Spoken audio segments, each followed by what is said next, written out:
നമ്മുടെ രാജ്യത്തുടനീളം RSS നേതൃത്വം കൊടുക്കുന്ന ഈ സംഘപരിവാർ ഗവൺമെൻറ് ചരിത്ര വസ്തുതകളെ മാറ്റിമറിക്കാൻ വേണ്ടി ശ്രമിക്കുകയാണ്. ഇപ്പോൾ ഒടുവിലത്തെ ഉദാഹരണമാണ് രാജ്യത്തിൻ്റെ പ്രധാനമന്ത്രിയായിട്ടുള്ള നെഹ്റുവിൻ്റെ പേരിൽ രാജ്യത്തെമ്പാടും പ്രവർത്തിക്കുന്ന പ്രത്യേകിച്ച് യുവജനങ്ങളുടെ ക്ഷേമ പ്രവർത്തനങ്ങൾക്ക്, രാജ്യത്തിൻ്റെ പുരോഗതിക്ക്, രാജ്യത്തിൻ്റെ പുനർനിർമ്മാണത്തിന് ഗ്രാമീണ മേഖലയിലെ യുവാക്കളെ സന്നദ്ധരാക്കാൻ വേണ്ടി കേന്ദ്ര ഗവൺമെൻറ് കായിക മന്ത്രാലയത്തിൻ്റെ കീഴിൽ സ്ഥാപിച്ചിട്ടുള്ള ഒരു സ്ഥാപനമാണ് നെഹ്റു യുവകേന്ദ്ര. അത് രാജ്യത്തിൻ്റെ പ്രധാനമന്ത്രിയായിട്ടുള്ള നെഹ്റുവിൻ്റെ പേരിലാണ് ആ സ്ഥാപനം 1972 മുതൽ ഇന്ന് വരെ ഉള്ളത്. ആ പേര് മാറ്റാൻ എന്താണ് കേന്ദ്ര ഗവൺമെൻറ്റിനെ പ്രേരിപ്പിക്കുന്നത്? ഞങ്ങൾക്ക് എത്ര ആലോചിച്ചിട്ടും മനസ്സിലാവുന്നില്ല. എന്താണ് ഇതിനു പിന്നിലുള്ള ചേതോവികാരം? നോക്കുമ്പോൾ ഈ പേര് മാത്രമല്ല, പല പേരുകളും അവരെ അസ്വസ്ഥപ്പെടുത്തുന്നു. പല ചരിത്ര സംഭവങ്ങളും അവരെ അസ്വസ്ഥപ്പെടുത്തുകയാണ്. ഇത്രത്തോളം ചരിത്രത്തോട് ഭയമുള്ള, ചരിത്രത്തെ ഇത്രമാത്രം ഭയക്കുന്ന ഒരു ടീം വേറെയുണ്ടോ എന്ന് സംശയമാണ്. നിങ്ങൾ നോക്ക്, ഇപ്പോൾ കഴിഞ്ഞ കുറച്ച് നാളുകളായി നോക്കിക്കഴിഞ്ഞാൽ ഗാന്ധി വധവുമായി ബന്ധപ്പെട്ട് ഈ രാജ്യത്തെ കുട്ടികൾ പഠിക്കുന്ന ചരിത്രം ഇനി പാഠപുസ്തകത്തിൽ വേണ്ടതില്ല എന്നിവർ തീരുമാനിച്ചു. കാരണം ഗാന്ധി വധത്തെക്കുറിച്ച് പഠിക്കുമ്പോൾ നാഥുറാം വിനായക് ഗോഡ്സെയെക്കുറിച്ച് കുട്ടികൾ അറിയും. നാഥുറാം വിനായക് ഗോഡ്സെ RSSൻ്റെ ശാഖയിൽ നിന്നാണ് ഗാന്ധിയെ കൊല്ലാൻ ആവശ്യമായിട്ടുള്ള ആശയവും ആയുധവും കിട്ടിയത് എന്ന് കുട്ടികൾ അറിയും. മലബാർ കലാപത്തിൻ്റെ ചരിത്രത്തെക്കുറിച്ച് കുട്ടികൾ പഠിക്കാൻ പാടില്ല. മലബാർ കലാപത്തിൻ്റെ ഭാഗമായി മലബാറിലെ സമരത്തിൽ ആയിരക്കണക്കിന് മുസ്ലിം സഹോദരങ്ങൾ പങ്കെടുത്തിട്ടുണ്ടെന്നു. അത് ദേശീയ സ്വാതന്ത്ര്യ സമരത്തിൻ്റെ ഭാഗമാണ് എന്ന് തലമുറ അറിയാൻ പാടില്ല. രാജ്യത്തിൻ്റെ പ്രഥമ വിദ്യാഭ്യാസ മന്ത്രി മൗലാന അബ്ദുൽ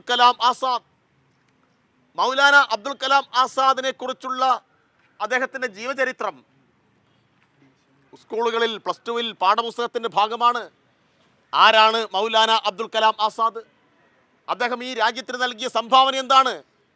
മൗലാന അബ്ദുൽ കലാം ആസാദാണ് ഇന്ന് കാണുന്ന UGC സംവിധാനം, യൂണിവേഴ്സിറ്റി സംവിധാനമെല്ലാം ഈ നിലയിൽ കൊണ്ടുവന്നത്. മാത്രമല്ല, രാജ്യത്തിൻ്റെ പ്രഥമ വിദ്യാഭ്യാസ മന്ത്രി എന്ന് മാത്രമല്ല, രാജ്യത്ത് പലതരത്തിലുള്ള വർഗീയ പ്രവണതകൾ ശക്തിപ്പെടുന്ന സന്ദർഭത്തിൽ ദേശീയ പ്രസ്ഥാനത്തിൻ്റെ സമുന്നതനായ നേതാവായ അദ്ദേഹം, പ്രത്യേകിച്ച് 47-ലെ വിഭജന കാലത്തുൾപ്പെടെ അതിശക്തമായി മതനിരപേക്ഷ ചേരിയോടൊപ്പം ഉറച്ചു നിന്ന ആളാണ്. അദ്ദേഹത്തെക്കുറിച്ച് കുട്ടികൾ പഠിക്കേണ്ടതില്ല എന്ന് പറയുന്നു. പറയത്തക്ക ഒരു ചരിത്രം RSSനില്ല. അതാ പ്രശ്നം. RSSന് ചരിത്രം എന്താണ്? RSS 1925 രൂപീകരിക്കുന്നു. 1947 രാജ്യം സ്വതന്ത്രമാവുന്നത്. 1925 RSS രൂപീകരിക്കുന്നതിന് മുന്നേ തന്നെ RSSൻ്റെ ആശയവുമായിട്ട് ഹിന്ദുത്വ പ്രസ്ഥാനങ്ങൾ വേറെയും ഇവിടെ ഉണ്ടായിരുന്നു. ആ ഹിന്ദുത്വ പ്രസ്ഥാനങ്ങൾക്കോ പിന്നീട് രൂപീകരിച്ച RSSനോ രാജ്യത്തിൻ്റെ ദേശീയ പ്രസ്ഥാനത്തിൻ്റെ ചരിത്രം പരിശോധിക്കുമ്പോൾ, സ്വാതന്ത്ര്യ സമരത്തിൻ്റെ ഉജ്ജ്വലമായ ചരിത്രം പരിശോധിക്കുമ്പോൾ ഒരു പേജിലെ ഒരു വരിയിൽ പോലും എഴുതി വെക്കാൻ ഒരു പേരില്ല. ആകെയുള്ള അവർ മുന്നോട്ട് വെക്കുന്ന പേര് സവർക്കറുടെ പേരാണ്. ആ പേര് ആളുകളുടെ മുന്നിൽ അധികം പറയാൻ കഴിയില്ല. കാരണം സവർക്കർ പണ്ട് മാപ്പെഴുതി കൊടുത്തു. അതിൻ്റെ ചരിത്ര രേഖകൾ ഇവിടെ കിട്ടാനുണ്ട്. എത്ര തവണ മാപ്പെഴുതി കൊടുത്തു?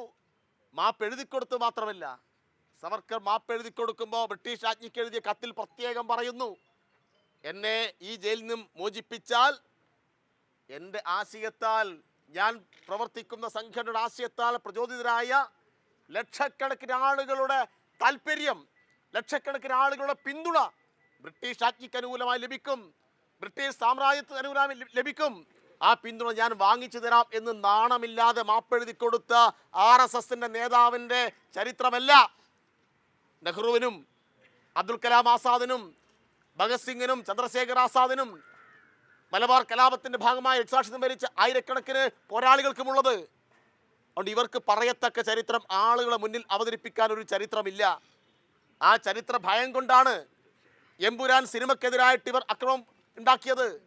എമ്പുരാൻ സിനിമയിൽ ഗുജറാത്ത് കലാപത്തിൻ്റെ ചരിത്രം പറയുന്നു, RSSൻ്റെ പങ്കിനെ കുറിച്ച് പറയുന്നു. വളരെ പ്രകടമായി നമുക്കറിവുള്ള ആ ചരിത്രം പോലും ആരും മിണ്ടരുത്, പറയരുത് എന്നാണ് പറയുന്നത്.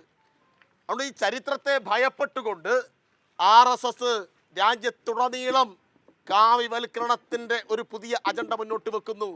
എന്നിട്ട് പറയുന്നു ഇതാണ് ഭാരതത്തിൻ്റെ മഹത്തായ പാരമ്പര്യം എന്നാ പറയുന്നത്. ഏത് പാരമ്പര്യത്തെക്കുറിച്ചാണ് ഇവർ പറയുന്നത്? രാജ്യത്ത് ഏതെങ്കിലും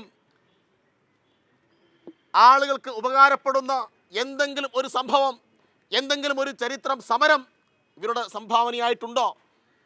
ഈ നാട് നടത്തിയിട്ടുള്ള ജന്മിവിരുദ്ധ പോരാട്ടത്തിൻ്റെ ചോരകനി അധ്യായം പരിശോധിച്ചാൽ ആ പോരാട്ടത്തിൽ ഇവരുണ്ടോ? ഐത്തത്തിനെതിരായി നടത്തിയ പോരാട്ടത്തിലുണ്ടോ? വൈക്കം സമരത്തിൻ്റെ ചരിത്രത്തിലുണ്ടോ? ഗുരുവായൂർ സത്യാഗ്രഹ ചരിത്രത്തിലുണ്ടോ? മനുഷ്യൻ ഐത്തം കൽപ്പിച്ച് പലതരത്തിലുള്ള അനാചാരങ്ങൾ, ജാതീയത, അതുമായി ബന്ധപ്പെട്ട കാര്യങ്ങൾ, ജന്മിത്വവുമായി ബന്ധപ്പെട്ട ദുഷിച്ച പ്രവണതകൾ, അത്തരം പ്രവണതകൾക്കെല്ലാം എതിരായി ഈ രാജ്യത്തെ കമ്മ്യൂണിസ്റ്റുകാരൻ പൊരുതുമ്പോൾ, ഈ രാജ്യത്തെ ദേശീയ പ്രസ്ഥാനത്തിന് സമരത്തിനായ നേതൃത്വം ഒന്നടങ്കം നേതൃത്വം കൊടുത്തുകൊണ്ട് പൊരുതുമ്പോൾ ആ പോരാട്ടത്തെയെല്ലാം ഒറ്റുകൊടുത്ത, ആ പോരാട്ടത്തെയെല്ലാം തള്ളിക്കളഞ്ഞ പാരമ്പര്യം മാത്രമാണ് ഇവർക്കുള്ളത്. ഇവരുടെ പ്രധാനപ്പെട്ട ആചാര്യനാണ് ഗോൾവാൾക്കർ. ഗോൾവാൾക്കർ എന്താ നാട്ടിലെ ചെറുപ്പക്കാരോട് പറഞ്ഞത്? ദേശീയ പ്രസ്ഥാനത്തിന്റെ ഭാഗമായ ആളുകൾ ഈ ബ്രിട്ടീഷ് സാമ്രാജ്യത്തിനെതിരായിട്ടുള്ള പോരാട്ടത്തിൽ പങ്കെടുക്കുമ്പോൾ നിങ്ങൾ ഈ സമരത്തിലൊന്നും പോവരുത്, നിങ്ങളുടെ ഊർജം പാഴാക്കരുത്, നിങ്ങളുടെ ഊർജം ആഭ്യന്തര ശത്രുക്കൾക്കെതിരായിട്ടുള്ള പോരാട്ടത്തിൽ ഭാഗമാക്കണം.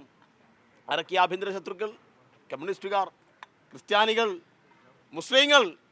ഇങ്ങനെ മുസ്ലിങ്ങളെയും ക്രിസ്ത്യാനികളെയും കമ്മ്യൂണിസ്റ്റുകാരെയും ആഭ്യന്തര ശത്രുക്കളായി പ്രഖ്യാപിച്ച് അവർക്കെതിരായ സമരത്തിനാണ് നിങ്ങൾ ഊർജം ചെലവഴിക്കേണ്ടത് എന്ന് ദേശീയ സ്വാതന്ത്ര്യ സമരത്തിന്റെ ഭാഗമായി അണിനിരക്കുന്ന ലക്ഷക്കണക്കിന് ചെറുപ്പക്കാരെ നോക്കിയിട്ട് പറഞ്ഞ ആളാണ് RSSന്റെ പ്രധാനപ്പെട്ട ആചാര്യൻ ഗോൾവാൾക്കർ. പക്ഷെ ദൗർഭാഗ്യവശാൽ അവരുടെ കൈകളിലേക്ക് ഈ രാജ്യത്തിന്റെ ഭരണം എത്തിപ്പെട്ടു. അതിൻ്റെ പ്രയാസങ്ങളാണ് ഈ രാജ്യം അനുഭവിക്കുന്നത്. ആ പ്രയാസങ്ങൾ അവസാനിപ്പിക്കാൻ ആവശ്യമായ പോരാട്ടം നമുക്ക് ശക്തിപ്പെടുത്തേണ്ടതുണ്ട്.